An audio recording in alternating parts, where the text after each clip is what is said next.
वो कहते हैं ना कि मंजिल क्या है, रास्ता क्या है, हौसला हो तो फासला क्या है। नमस्कार साथियों, एक बार फिर जिक्सना स्टडी पॉइंट यूट्यूब चैनल पर आप सभी दोस्तों का बहुत बहुत स्वागत है। मैं रोहतास दैया। आज हम बात करेंगे इस क्लास के अंदर ह्यूमन राइट्स यानी मानवाधिकार क्या होता है, उसके बारे में हम आज चर्चा करने वाले हैं। जो छात्र एमए फाइनल के अंदर है, पॉलिटिकल साइंस से एमए कर रहा है, उसके लिए ये क्लास बहुत महत्वपूर्ण होने वाली है। तो शुरू करते हैं। आज का टॉपिक है मानवाधिकार। मानवाधिकार यानी ये मानवाधिकार क्या होता है, इसके बारे में हम आज पढ़ने वाले हैं कि मानवाधिकार का अर्थ क्या होता है। मानव मतलब इंसान, मनुष्य। अधिकार का अर्थ होता है मानव प्लस अधिकार। मानव मतलब इंसान और अधिकार का अर्थ होता है हक या प्रभुत्व, यानी इंसान का हक क्या है या उनका प्रभुत्व क्या है, वो ही क्या है, मानवाधिकार है। क्या कहलाता है? मानवाधिकार। चलिए हम शुरू करते हैं मानवाधिकार के बारे में कि मानवाधिकार का तात्पर्य क्या होता है, अर्थ क्या होता है और किन किन विद्वानों ने इसके बारे में क्या विचार रखे हैं। तो मानवाधिकार यानी ये जो अधिकार है व्यक्ति के जन्म के साथ जुड़े हुए होते हैं। मानवाधिकार क्या होता है? व्यक्ति के जन्म के साथ जुड़ा हुआ होता है, व्यक्ति के जन्म के साथ होता है। यानी जब व्यक्ति का जन्म होता है तब उनके साथ मानवाधिकार होता है, व्यक्ति का हक शुरू हो जाता है, व्यक्ति का प्रभुत्व शुरू हो जाता है। को जन्म के जैसे ही जन्म होता है वैसे ही उनको ये अधिकार मिल जाता है। मानवाधिकार व्यक्ति को जन्म के साथ ही क्या हो जाता है, मिल जाता है। इसे मानवाधिकार बोलते हैं। दूसरे शब्दों में बोले कि व्यक्ति के जीवन के अंदर स्वतंत्रता, समानता व प्रतिष्ठा दिलाने का जो अधिकार होता है वो क्या है, मानवाधिकार है। यानी इसे ऐसे कह सकते हैं कि व्यक्ति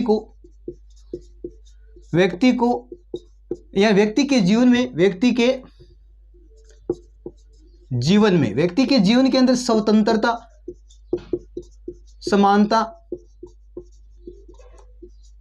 और प्रतिष्ठा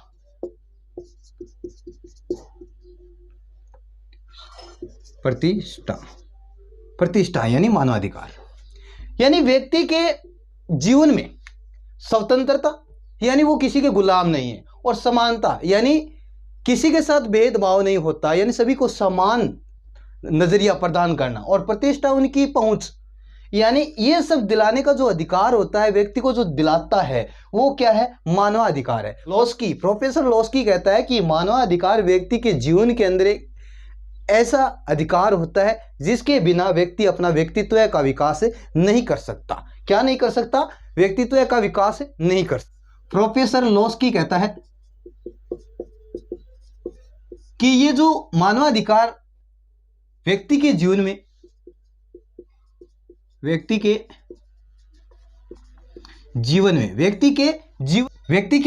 की ऐसी परिस्थिति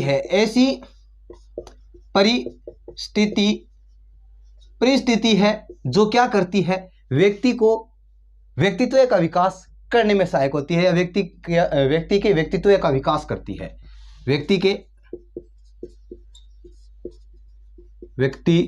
व्यक्तित्व का क्या करती है? व्यक्तित्व का पूर्ण विकास करती है, व्यक्तित्व का विकास करती है।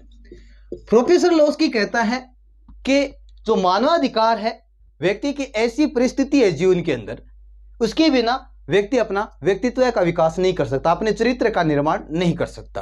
क्यों नहीं कर सकता? क्योंकि मानवाधिकार व्यक्ति को शक्ति प्रदान करता है स्वतंत्र रहने की। मानवाधिकार हमें यह प्रदान करता है कि हम सभी के साथ समान व्यवहार करें, लोग हमें समानता से देखें, और अपनी प्रतिष्ठा का विकास करने का कार्य करता है। कौन? मानवाधिकार। इसलिए प्रोफेसर लॉस्की कहता है कि मानवाधिकार व्यक्ति के जीवन की वो परिस्थिति है, वो स्थिति है जिसके बिना व्यक्ति अपना व्यक्तित्व का विकास नहीं कर सकता। क्या नहीं कर सकता? व्यक्तित्व का विकास नहीं कर सकता। यानी मनुष्य के लिए रोटी, कपड़ा, मकान जरूरी है, वैसे इनके साथ व्यक्ति के जीवन में आधुनिक समाज के अंदर वो चीजें जरूरी है जिनके बिना वो क्या नहीं कर सकता, विकास नहीं कर सकता। वो उसमें ये मानवाधिकार शामिल है। कहने का मतलब ये है कि मनुष्य के जीवन के अंदर रोटी, कपड़ा और मकान जरूरी है, वैसे ही ऐसी अनेक बहुत सारी चीजें हैं, बहुत सारी वस्तुएं हैं, बहुत सारे तत्व हैं जिनके बिना क्या नहीं कर सकता, मनुष्य अपना विकास नहीं कर सकता। उसी में ये मानवाधिकार है। यदि मानवाधिकार व्यक्ति के जीवन के अंदर नहीं होगा तो व्यक्ति अपना विकास नहीं कर सकता। यदि मानव का प्रभुत्व है, मानव का हक नहीं होगा, यानी मानव के हक को मार दिया जाएगा, तो व्यक्ति एक जानवर के रूप में हो जाएगा। वो कुछ बोल नहीं पाएगा या वो कुछ कर नहीं पाएगा, अपना विकास नहीं कर पाएगा। अब हम बात करेंगे कि मानवाधिकार का तात्पर्य क्या होता है, मानवाधिकार का अर्थ क्या होता है।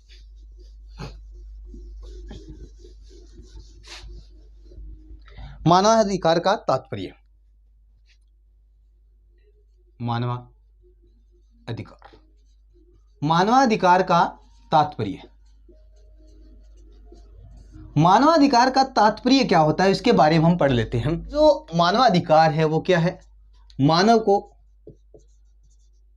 को मानव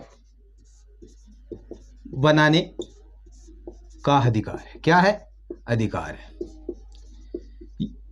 जो मानवाधिकार है वो व्यक्ति को क्या करता है? मानव बनाता है।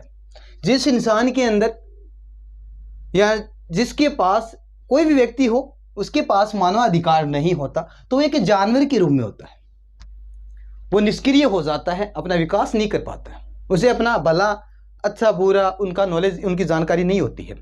जब उनके पास मानवाधिकार होगा, उनका हक होगा, उनके बारे में जानकारी होगी, तो वो क्या होगा? एक इंसान बन जाएगा। मानव क्या हो जाएगा? एक इंसान का रूप धारण कर लेगा। ये जो मानवाधिकार है व्यक्ति की गरिमा को बनाए रखने का अधिकार होता है। मानवाधिकार क्या होता है? व्यक्ति की गरिमा को बनाए रखने का अधिकार होता है। यानी गरिमा यानी उसकी महिमा, ये उनका महत्व है, व्यक्ति का महत्व है बनाने का अधिकार है। मानवाधिकार क्या होता है? व्यक्ति की गरिमा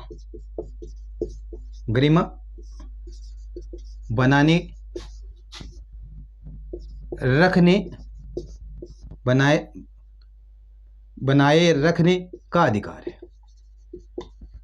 अधिकार है। यानी इस मानवाधिकार से व्यक्ति की महिमा का पता चलता है, व्यक्ति का महत्व क्या है। यदि व्यक्ति के पास मानवाधिकार नहीं है तो व्यक्ति की महिमा या व्यक्ति का महत्व का नहीं पता चलेगा कि व्यक्ति का क्या रोल होता है जीवन के अंदर। तो व्यक्ति के जीवन के अंदर जो रोल होता है उसको जानने के लिए ये अधिकार मोस्ट है, या इस अधिकार से, मानवाधिकार से व्यक्ति की महिमा का पता चलता है। मानव की महिमा का पता चलता है। क्या पता चलता है? व्यक्ति की महिमा का या व्यक्ति की गरिमा का पता चलता है। व्यक्ति की गरिमा बनाए रखने का जो आवश्यक अधिकार होता है वो क्या कहलाता है? मानवाधिकार कहलाता है। क्या कहलाता है? मानवाधिकार। एक बार फिर देख लीजिए कि व्यक्ति की गरिमा बनाए रखने का जो अधिकार होता है उसे मानवाधिकार कहा जाता है। क्या कहा जाता है? मानवाधिकार कहा जाता है। मानवाधिकार समाज के अंदर एक ऐसा वातावरण पैदा करता है,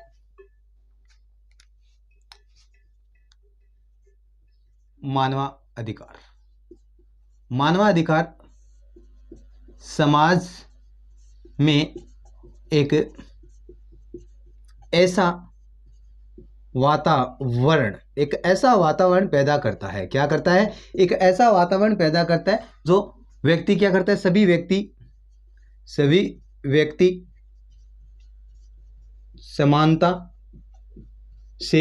समानता और स्वतंत्र जीवन जी सके। समानता और स्वतंत्र जीवन जी सके, ये होता है मानवाधिकार। क्या होता है? मानवाधिकार क्या करता है? समाज में एक ऐसा वातावरण पैदा करता है जिससे क्या होता है? व्यक्ति सभी समान होकर समानता से और अपना जीवन स्वतंत्रता से जी सके। ठीक है। अब मानवाधिकार संसार के सभी व्यक्तियों के लिए आवश्यक होता है। मानवाधिकार क्या होता है? संसार के सभी व्यक्तियों के लिए क्या होता है? व्यक्तियों के लिए आवश्यक है, जरूरी है, आवश्यक है। क्यों जरूरी है? क्योंकि यदि व्यक्ति के पास मानवाधिकार नहीं है तो वो एक जानवर के रूप में होगा, वो एक निष्क्रिय हो जाएगा, अपना विकास नहीं कर पाएगा, अपने व्यक्तित्व का विकास नहीं कर पाएगा, वो आगे जीवन में आगे नहीं बढ़ पाएगा। इसलिए मानवाधिकार व्यक्ति के पास होना चाहिए। यानी चाहे वो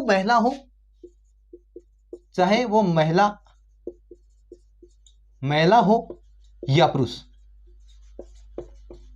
दोनों के पास, महिला हो या पुरुष हो, उनके पास मानवाधिकार होना जरूरी है, आवश्यक है। अब हम बात करेंगे मानवाधिकार की विशेषता क्या होती है। मानवाधिकार की विशेषताओं के बारे में हम चर्चा करेंगे।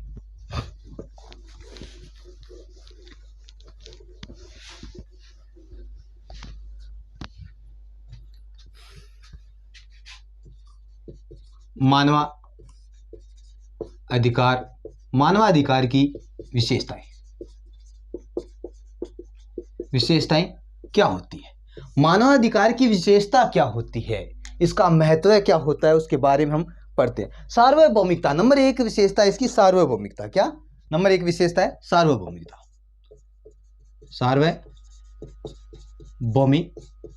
सार्वभौमिकता ये क्या होती है? सार्वभौमिकता होती क्या है मानवाधिकार के अंदर? मानवाधिकार क्या होता है?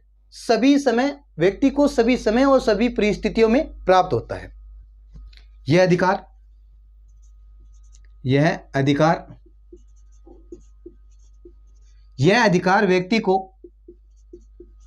व्यक्ति को सभी समय और सभी परिस्थितियों में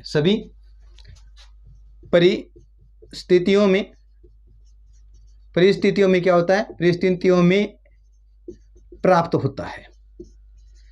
चाहे व्यक्ति का कोई भी समय हो, कैसा भी समय हो, उस समय व्यक्ति के पास ये मानवाधिकार होता है। चाहे वो व्यक्ति किसी भी कंडीशन में रहे, किसी भी परिस्थिति में रहे, चाहे वो गांव में रहे, चाहे वो शहर में रहे, व्यक्ति के पास क्या रहेगा? मानवाधिकार रहेगा। कहीं पर भी रहे, कैसा भी रहे, व्यक्ति के पास मानवाधिकार समान रूप से रहता है। ठीक है। दूसरी इसकी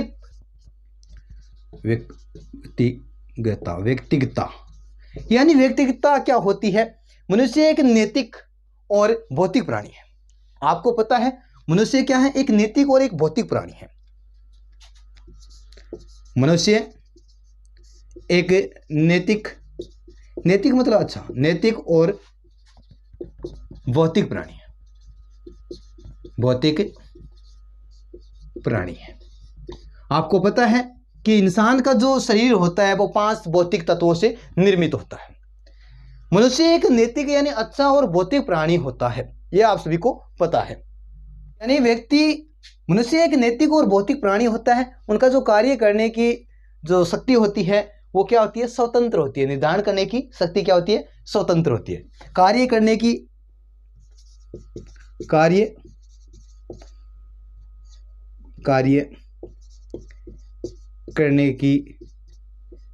निर्धारणता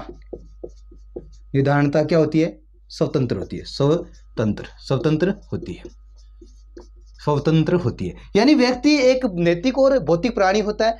वो कार्य अपनी इच्छा से कर सकता है, चाहे वो कोई भी कार्य करे अपनी इच्छा के अनुसार, चाहे वो एक मिस्त्री का कार्य करे, इंजीनियर बने, यानी उनकी इच्छा क्या है वो अपनी इच्छा से कार्य कर सकता है। उसके साथ यदि हम खिलवाड़ करेंगे, उनको रोकेंगे, तो वो अनैतिक हो जाएगा। क्या हो जाएगा? अनैतिक हो जाएगा। जब हम प्रकृति के साथ खिलवाड़ करते हैं तो प्रकृति अपना रूप दिखाती है, भयंकर रूप दिखाती है, जिससे बहुत सारी जान माल की हानि होती है। उसी प्रकार इंसान एक भौतिक प्राणी होता है। इंसान की मानवता अधिकार की उल्लंघन किया जाएगा, मानवाधिकार का उल्लंघन किया जाएगा, तो मानव क्या करेगा? वो एक अनैतिक हो जाएगा, यानी अपराधवादी नीतियों को अपना लेगा, जिससे समाज को क्या होगा? बुरा नुकसान होगा। इसलिए यानी जो मानवाधिकार होता है वो क्या है? एक व्यक्तिगतता में होता है, यानी उसकी एक व्यक्ति यानी निजी जिंदगी होती है। वो चाहे वो कुछ भी कर सकता है, अपनी इच्छा के अनुसार कार्य निर्धारण कर सकता है, स्वतंत्र होता है अपना कार्य करने के लिए, क्योंकि वो एक नैतिक और एक भौतिक प्राणी होता है। मनुष्य एक नैतिक और एक भौतिक प्राणी होता है। अब अगली विशेषता क्या होती है? सर्वोच्चता। ये सर्वोच्चता क्या होती है? मानवाधिकार व्यक्ति के जनहित के लिए बनाए जाते हैं। यानी मानवाधिकार है उसका बनाने का या उसे लागू करने का व्यक्ति के जीवन में, मनुष्य के जीवन में उसका महत्व क्या है? उसका महत्व ये है कि मानवाधिकार से व्यक्ति यानी जनहित का क्या हो? जनहित का विकास हो। क्या हो? जनहित का विकास हो। जनहित का क्या हो? विकास हो। इसलिए मानवाधिकार बनाया गया है। अतिक्रमण नहीं किया जा सकता। अतिक्रमण नहीं किया जा सकता। अतिक्रमण नहीं किया जा सकता। और इन कानूनों को संवैधानिक यानी संविधान के अनुसार और कानून के अनुसार इन अधिकारों को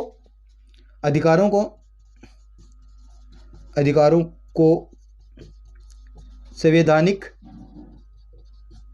व कानूनी संरक्षण प्रदान करना, प्रदान करना। ठीक है, यानी जो सर्वोच्चता होती है, सबसे पहले क्या रखा जाता है कि ये जो अधिकार बनाए जाते हैं वो जनहित के लिए बनाए जाते हैं, जन के विकास के लिए बनाए जाते हैं। इनका अतिक्रमण नहीं किया जा सकता, किसी दूसरे का यानी दूसरे के अधीन नहीं होता या उसके ऊपर किसी दूसरे का दबदबा नहीं होता। और इन अधिकारों की सुरक्षा के लिए क्या किया जाता है, संवैधानिक यानी संविधान के अनुसार और कानूनी यानी कानून के अनुसार उनको संरक्षण यानी बचाने के लिए या सेवा देने के लिए या संरक्षण करने के लिए कानून बनाए जाते हैं, नियम बनाए जाते हैं, ताकि उनका यानी बचाया जा सके या उनकी सुरक्षा पहुंचाई जा सके। ठीक है, उनको सुरक्षा पहुंचाई जा सके।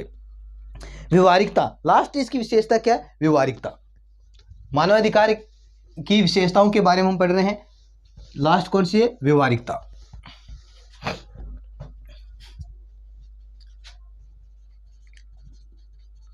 व्यवहारिकता क्या होती है? व्यवहारिकता यानी मानवाधिकार सभी व्यक्तियों को अवसर और सुविधा प्रदान करता है। मानवाधिकार क्या करता है, व्यक्ति को सभी अवसर और सुविधा प्रदान करता है। मानवाधिकार क्या करता है,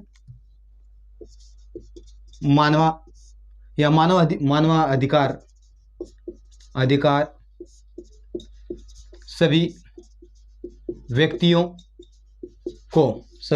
को अवसर व सुविधाएं क्या करता है, सुविधाएं प्रदान करता है। क्या करता है, ये जो मानवाधिकार होता है सभी व्यक्तियों के लिए अवसर प्रदान करता है और सुविधा प्रदान करता है, जिससे व्यक्ति क्या कर सके, अपना जीवन सुचारू रूप से यापन कर सके, जिससे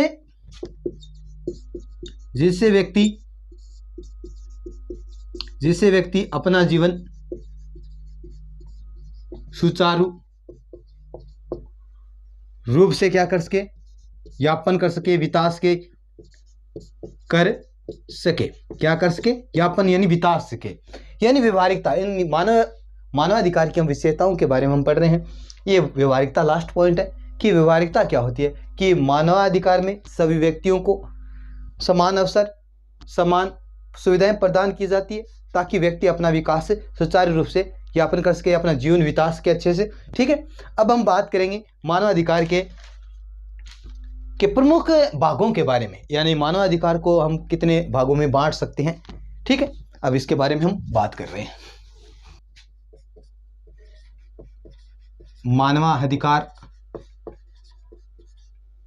अधिकार को हम प्रमुख 4 भागों में बांट सकते हैं। 4 भागों में बांट सकते हैं। नंबर 1 है जीने का अधिकार। नंबर 1 क्या है, जीने का अधिकार।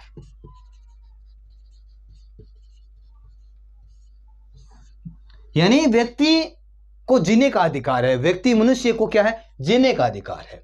कोई उसे रोक नहीं सकता, क्योंकि उनके साथ क्या होता है, मानवाधिकार जुड़ा होता है। सभी को समान जीवन जीने का अधिकार है।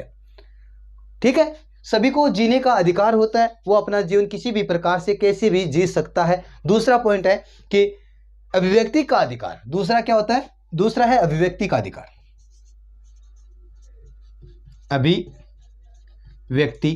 अभिव्यक्ति का अधिकार। अभिव्यक्ति का अधिकार यानी सभी मनुष्यों को अपना तर्क और विचार देने का अधिकार है। अपने तर्क और विचारों को प्रकट करने का अधिकार है। जो व्यक्ति अपने विचार और प्रकट करने के लिए असमर्थ है, तो वो व्यक्ति एक जानवर के समान होता है। अपने हक के लिए आवाज नहीं उठाता, वो क्या होता है, एक जानवर के रूप में होता है। तो इसलिए मानवाधिकार क्या कहता है कि जो व्यक्ति जिसके साथ गलत कार्य हो रहा है वो अपने हक के लिए आवाज उठा सकता है। इसलिए ये अभिव्यक्ति का अधिकार कहा जाता है। मानवाधिकार को क्या कहा जाता है? मानवाधिकार को अभिव्यक्ति का अधिकार कहा जाता है। वो अपनी आवाज को, अपने विचारों को लोगों के सामने रख सकता है, कोई रोक नहीं सकता, कोई उनका उल्लंघन नहीं कर सकता। आजीविका का अधिकार,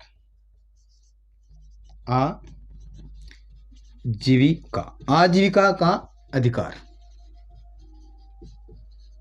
आजीविका का अधिकार क्या होता है? मानव को अपने जीवन को अस्तित्व और विकास के लिए आजीविका का यानी जीवन जीने का अधिकार होता है। व्यक्ति अपना विकास कर सकता है, कोई रोक नहीं सकता, ठीक है। व्यक्ति अपना विकास कर सकता है और अपने आप का अस्तित्व में ला सकता है, अपने व्यक्तित्व का विकास कर सकता है, अपने आप का विकास कर सकता है। इसलिए आजीविका का अधिकार, वो जीने का अधिकार है, उसे कोई रोक नहीं सकता, ठीक है। अब लास्ट है 4 नंबर, धर्म का अधिकार। धर्म का अधिकार यानी धर्म का अधिकार। यहां धर्म का अधिकार, यहां धर्म शब्द का आशय यह नहीं है कि हिंदू और मुस्लिम, यहां इस धर्म शब्द का आशय है धारण करना। व्यक्ति परंपरागत संस्कृति और अनेक विषयों यानी जिस कार्य में वो लगा हुआ है वो उनका क्या बन जाता है। जैसी उनकी कल्चर होगा, जैसा उनकी संस्कृति होगी, वही उनका धर्म बन जाता है। इसलिए यानी मानवाधिकार यानी मानव को मानव बनाने के लिए ये इस अधिकार का प्रयोग किया जाता है। या मानवाधिकार क्या होता है? मानव को मानव बनाने का जो अधिकार होता है वही मानवाधिकार है। जीने का अधिकार होता है, अभिव्यक्ति का अधिकार होता है, आजीविका का अधिकार होता है और धर्म का अधिकार होता है। आज हमने मानवाधिकार के अर्थ के बारे में पढ़ा, मानवाधिकार की विशेषताओं के बारे में पढ़ा और मानवाधिकार के भागों के बारे में हमने पढ़ा।